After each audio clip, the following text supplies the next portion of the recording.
Okay. My question to anyone around the table who'd like to answer is, why do they feel they can treat us like this? And if this is what's happening with this young man, how many other incidents that we're not aware of are taking place in school that we haven't been able to mount such a response as the one you've got ready for Tuesday? I've actually had 9 of these types of cases already. A girl went to school with an afro. They told her hair was unkept. She was in isolation for 4 weeks. Mum called me.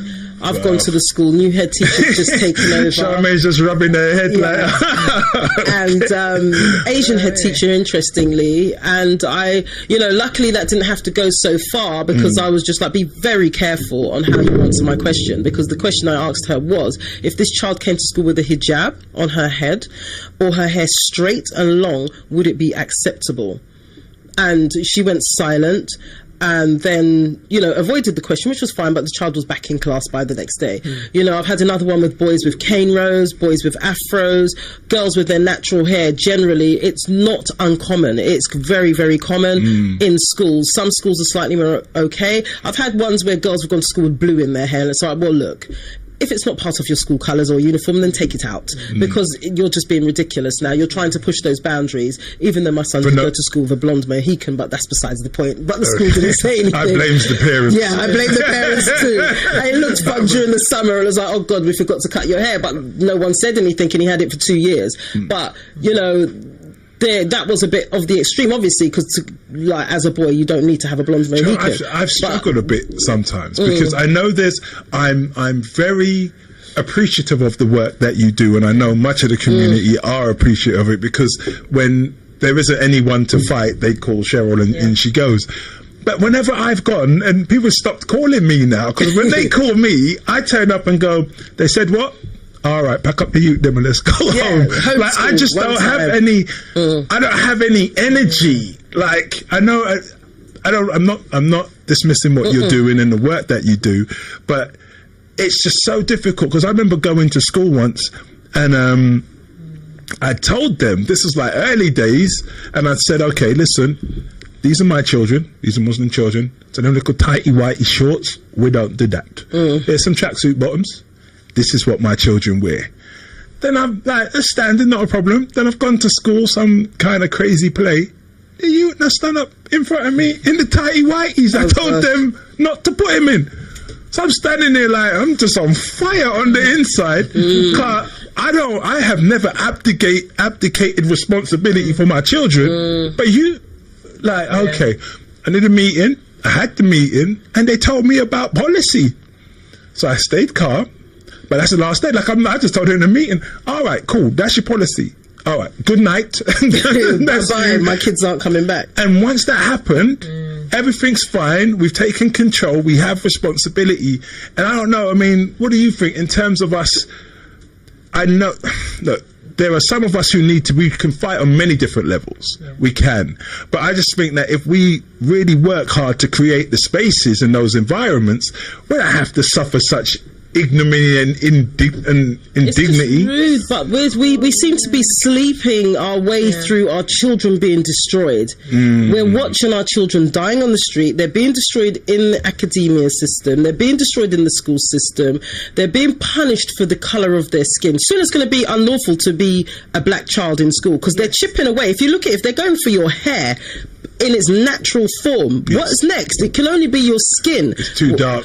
You're too dark. It will be something. So if we are not willing to invest in our children, our children will end up dying on the streets, whether they're in a gang or not. Our children will end up being victims of society because we're failing them. At the end of the day, we're the one that brought them here, so we have to take that responsibility. Everyone says, we need our own schools. Yes, we do. How much money are you willing to put down for the school, please? Thank you. How many donations are you going to give every single week or month for this school? Not just for your children, but for the next generations. Every other community planned for 3 generations. We plan for the weekend. So How often are you willing to invest your money? How often are you willing to volunteer? Not every time you go somewhere, you have to get paid. You should be able to give up at least 2 hours in a whole week to give your time to our young people, so that if they do have to go into these environments, you can unpick the damage that's being done. You have to set up youth clubs. You have to set up all these things. I have my youth club every Tuesday,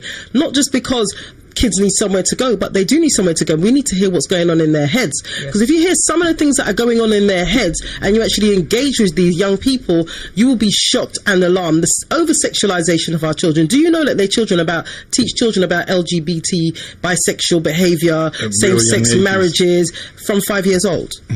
5 years old. Now, how many 5-year-olds can actually tie their shoelaces probably and pee straight in the toilet? So why do they need to know anything? I don't care whether it's that type of sex or any other type of sex. My point being is that why do they need to learn about that in the first place at 5? Maybe when they're 11, 12, 13 and they get the little bee stings start growing and down there start growing a little hair, then you understand that, okay, the transition's coming. But at 5, do you know that a lot of these schools actually take fingerprints of your children for them to get their lunch? But it's just in my point, into the police database. Why the hell, like me personally, if it's just abuse. If you know that's even if you don't know, if you haven't looked to see what your children are facing, like some people I know who have their children in school are really involved and actually know what's happening on a day-to-day basis. Anymore. Oh, really? No, I've got parents who are in the mix, who were maybe ex-parent governors, etc. Then people turn on them in a heartbeat. Remember, you won amongst all the rest of these Caucasians in one room. They're turning on you like they've never seen you before. They actually called the police on parents. You see, enough times these parents, I've got parents who are lawyers, who are teachers, who are in very, very, when you look at a job of someone and you're like, okay, they can't be that slow in the uptake. They're on this thing. They're in the schools with their children. They speak to the head teacher and all these things. Once these people want to switch on you, trust me, they're coming for you. I've had parents where they've kicked off their doors because the parents complained. Yes. They've sent police to parents' houses to hand in letters of exclusion. These are not easy times. And as I said, about a year ago, 2 years ago, it's going to get worse. Now the wrath of the cracker is being felt. Trust me. You think that we've seen anything? We haven't seen. If you see what the cases I deal with, you'd cry to hear some of them. But see, some of them I've heard. But having said that, some of them I've heard, but when all I keep thinking of is this can all be avoided. Yes. When we talked about, you said about home and having actually a family unit. If you have a family unit, these things can be avoided.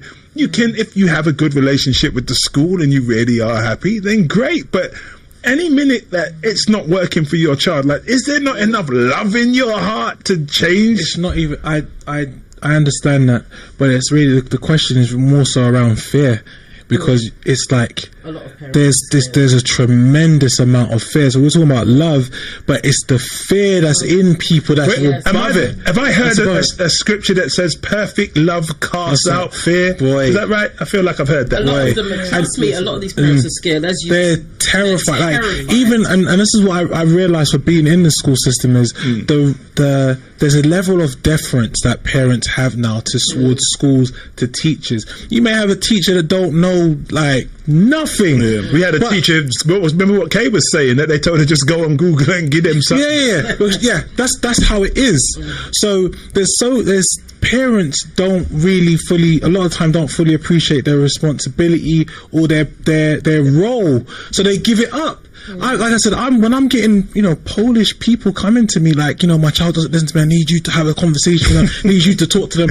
I remember there was one child. What shame! I'm standing there shame. There was one child. Her mum was saying, she's just rude at home, and she was asking her, do you behave like this in class? And Mr. Muhammad doesn't like that. but she's behaving like that at home, so she want me to talk to the child. But this is the system. So I was thinking to myself, I've been in state school, not that long, but time in school, and when we grew up, it was you knew that it was parents, but you couldn't come home and the teachers that was a no. So what it is we have to get things back in proportion, and I think it really ultimately we do have to just have our own. because when you look at it, the schools are anti-us anyway, and that's why they're And here. it's not difficult. The bit that I'm struggling with is it's so not difficult for us to have our own. It just takes a group. It just takes a group. What It's a it group. takes is, like what Marcus Garvey said, it will take when our back's against the wall, that's when we're gonna get change. Sorry, that's when when we're getting licks upon us, then we're gonna change. Because we often hear people talking about, oh, Charmaine, you should have a school, you should have this, and I'm like, yeah, okay, we can have this, but are you going to fund this? Even like when we do our events, people are vexed because they have to pay £10 to go watch 4 films, a whole event, and this, that, and they're vexed about the £10. And I'm like saying to them, do you know how much I have to pay for this venue? This venue is not free. Freeness is not good. Our liberation is not going to be free. We have to fund these things. We have to say, you know what, we may be going to work and getting our wage, but we need to portion aside to go and donate to certain things, fund certain things. Cheryl is only one woman. I know you must get tired from doing the work, but you have to keep going. She may need the financial support. Fund her to do the work. But a lot of us not doing this. A lot of us, and then people say, oh, we're not in a position, oh, we're broke. No, we're not broke. Because if we go and ask people, if you got an iPhone or a Samsung, we've got all these things. We find the money for the weave. We find the money. £50 billion That's what I'm saying. So when people say, oh, we're broke, we haven't got no money, we have money in the community. There's a lot of majority of us who have money in the community, how we're using our money, and we have to start funding these things. And are we going to wait until we keep burying our young people before we do this? Funeral homes, funeral care. Yeah, one of my mentors opened up the first black funeral homes in London, and I often sit back now because I've been doing this thing for a while, and I'm reflecting, I'm stepping back, and I'm watching certain things, watching certain conversations you see on Facebook and the social media, and I'm just like, what is he going to take to change? Because it's like, me and Mark can't do it all, Cheryl Phoenix can't do it all, Sister Leah's doing tremendous work teaching our own conference coming up in October. Yes. People should be going there. How can we have no excuse now? No. People are, oh, we can't do this, we can do it, we just have to do it. Just do it, and if we fail, then at least we can say, we can reflect back and say, oh, that never worked, and then go back and then try again. Because our ancestors, the reason why we're still here today, because our ancestors did not tried. Some died along the way, some survived, and this is the reason why we're here. And I always say to people, I'm not superhuman. I just say, you know what, I love my people more, and I want to do as much work before my eyes close. At least then I can say, right, I've done something. I don't want my children growing up thinking, oh, I don't know about their history, and I don't know. No, that's laziness. If your child don't know about their history in this day and age, that's laziness. Because all you have to do is go on YouTube, you can go and watch a DVD, you can go to the British Museum, you can go and there's so much opportunities out there for your children to learn. Why do our children not know about their history? That's what I'm saying, and that's why I give priority. And that's what I'm saying. If you don't come to me, me and Mark at Black History Studies go to Andrew Muhammad. I wish he was in my school back in the day, because I would have been on it. Do you know what I found though? Do you know what I found? It's like, people want something, you know, like you want your child to be studious, or you want your child to know Black history, but you refuse to study. It's absolutely not possible if you don't have any affinity for it, if you don't have any aptitude for it. Then it's like, if you're a parent and you go, well, I'm just rubbish at maths. So what's going to happen to your child? Then you're going to a tutor, don't you? You've got to do something. Or you buy a new weave. Exactly. It depends on the priorities. Or you buy some more shape. I'm not saying that everybody who says that has a new weave. I'm just saying. But, you know, we got to look at the fact. That's why we focus on the adults, because people say, oh, why don't you do things for the young people? I said, no, we're teaching the adults. Then that will filter down to the young people, hopefully.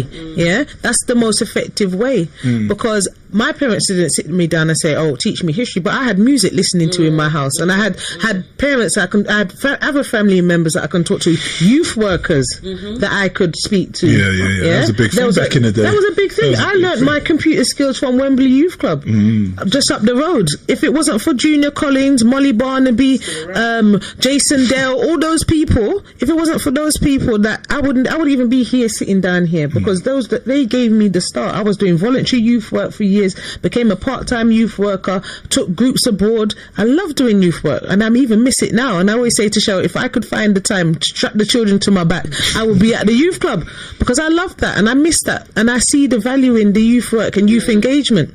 But now that the government's made all the cuts to the youth service, there's no youth service now. Where do our young people go?